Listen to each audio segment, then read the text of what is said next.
இதுவரைக்கும் சந்திராஸ் கிச்சனை சப்ஸ்கிரைப் செய்யாதவர்கள் ரெட் கலர் சப்ஸ்கிரைப் பட்டனை ப்ரெஸ் பண்ணி சப்ஸ்கிரைப் பண்ணிக்கோங்க. கூடவே பக்கத்தில் இருக்கிற பெல் பட்டனை ப்ரெஸ் பண்ணுங்க. எங்களுடைய அப்டேட்ஸ் உடனுக்குடன் உங்களை வந்து சேரும். Hi friends, welcome to Chandra's kitchen. இன்றைக்கி நம்ம ஒரு சுவையான குழம்பு ரெசிபி தான் பார்க்க போகிறோம். இந்த பச்சை மிளகை வந்து பார்த்திங்கன்னா ஏற்காடு போயிட்டு வரும்பொழுது வாங்கிட்டு வந்தாங்க. இந்த பச்சை மிளகு வந்து பார்த்திங்கன்னா நல்லா காரமாக இருக்கும். இந்த காரத்தன்மையோட இந்த குழம்பு சாப்பிடும் போது நம்மளுக்கு சளி எல்லாம் வந்து இருந்தால் சரியாயிடும். சாதாரணமாகவே நம்ம மிளகு குழம்பெல்லாம் வச்சு சாப்பிட்டோம்னா சளி ஜுரத்துக்கெல்லாம் ரொம்பவே நல்லது.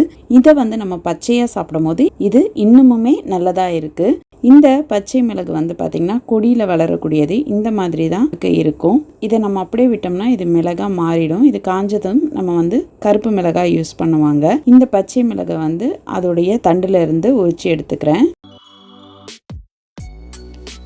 எடுத்துட்டு இதை நல்லா அலசியாச்சு. இப்போ நான் இதுக்காக வெங்காயம் பூண்டெல்லாம் உரிச்சு எடுத்து வச்சிருக்கேன். பச்சை மிளகு குழம்பு செய்யறதுக்காக நம்ம ஒரு கடாயில கொஞ்சம் தாராளமாகவே நல்லெண்ணெய் சேர்த்துக்கோங்க.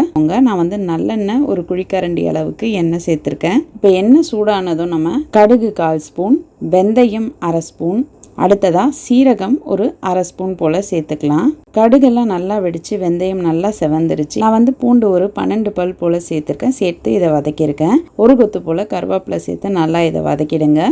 ஒரு மீடியம் சைஸ் பெரிய வெங்காயத்தை நறுக்கி இதோட சேர்த்துக்கலாம். அடுத்ததா சின்ன வெங்காயம் ஒரு கைப்பிடி அளவுக்கு சேர்த்துக்கிறேன். சேர்த்துட்டு நல்லா இதை வதக்கி விடுங்க.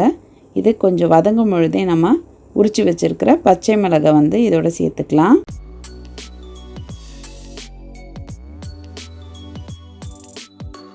சேர்த்து நல்லா இதை வதக்கிடுங்க.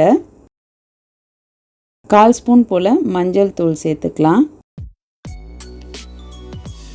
தக்காளி பழம் ஒன்றை வந்து நறுக்கி இதோட சேர்த்து நல்லா இதை வதக்கிக்கலாம். இது கொஞ்சம் வதங்கும் பொழுது கொஞ்சம் உப்பு சேர்த்து வதக்கும் பொழுது இது சீக்கிரமாகவே வதங்கிடும். இப்போ இது எல்லாத்தையும் நல்லா வதக்கியாச்சு. இந்த வதங்கின வெங்காயம், தக்காளி, பச்சை மிளகுலேருந்து கொஞ்சம் போல் எடுத்துக்கலாம். இது வந்து பார்த்திங்கன்னா இந்த அளவுக்கு நான் எடுத்து ஒரு மிக்சரில் சேர்த்துக்கிறேன். இது பாதி போல் நம்ம எடுத்து அரைச்சா போதும். இப்போ நல்லா அரைச்சாச்சு. இந்த விழுதை நம்ம வதக்கிக்கிட்டு இருக்க வெங்காயம் தக்காளி மசாலாவோட சேர்த்துக்கலாம். கொஞ்சம் தண்ணி சேர்த்துக்கலாம். சேர்த்து நல்லா இதை கலந்து விட்டுருங்க. ஒரு 3 ஸ்பூன் போல் நம்ம குழம்பு மிளகாய் தூள் சேர்த்துக்கலாம். சேர்த்துட்டு நல்லா இதை கலந்துருங்க. இந்த மசாலாலேருந்து எண்ணெய் கொஞ்சம் லைட்டாக பிரிஞ்சு வர ஆரம்பிக்கிற வரைக்கும் இதை வதக்கிக்கோங்க. இப்போ இது எல்லாமே நல்லா வந்து வதங்கி கொஞ்சம் எண்ணெய் பிரிய ஆரம்பிச்சிடுச்சு. இப்போ நம்ம ஒரு பெரிய லெமன் சைஸ் அளவு புளியை ஊற வச்சு அதை நல்லா கரைச்சி எடுத்திருக்கேன். அந்த புளி கரைச்சலை இதோட சேர்த்துக்கலாம்.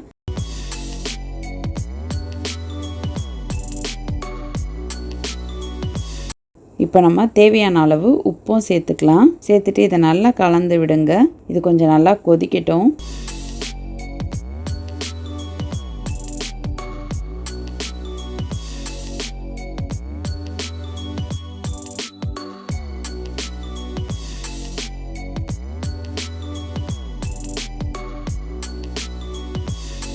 இது நல்லா கொதிக்க ஆரம்பிக்கும் பொழுது நம்ம ஒரு மூடி போட்டு இதை மூடி வச்சிடலாம். கொஞ்சம் சிம்மில் வச்சுருங்க. இப்போ குழம்பு வந்து ஒரு 5 நிமிஷம் போல் நல்லா கொதிச்சிடுச்சு. நல்லா வாசனை வந்துக்கிட்டு இருக்கு. இப்போ நம்ம மூடியை ஓப்பன் பண்ணி இப்போ இதை ஒரு வாட்டி கலந்துருங்க. பாருங்கள், எண்ணெய்லாம் நல்லா பிரிஞ்சு வர ஆரம்பிச்சிடுச்சு. இப்போ நம்ம ஸ்டவ் ஆஃப் பண்ணிவிட்டு ஒரு கொத்து போல் கருவேப்பிலை சேர்த்துக்கலாம்.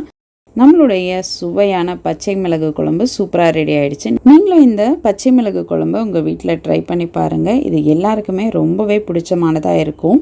இந்த பச்சை மிளகு குழம்பு ரெசிபி உங்களுக்கு பிடிச்சிருந்ததுன்னா உங்கள் ஃப்ரெண்ட்ஸுக்கும் ஷேர் பண்ணுங்கள். இது வரைக்கும் சந்திராஸ் கிச்சனுக்கு சப்ஸ்கிரைப் பண்ணலன்னா சப்ஸ்கிரைப் பண்ணிவிடுங்க. பக்கத்தில் இருக்கிற பெல் பட்டனை ப்ரெஸ் பண்ணி அதில் ஆல் நோட்டிஃபிகேஷனையும் ஆன் பண்ணிக்கோங்க. அப்போ தான் நாங்கள் போடுற வீடியோஸ் உங்களுக்கு உடனே வந்து சேரும்.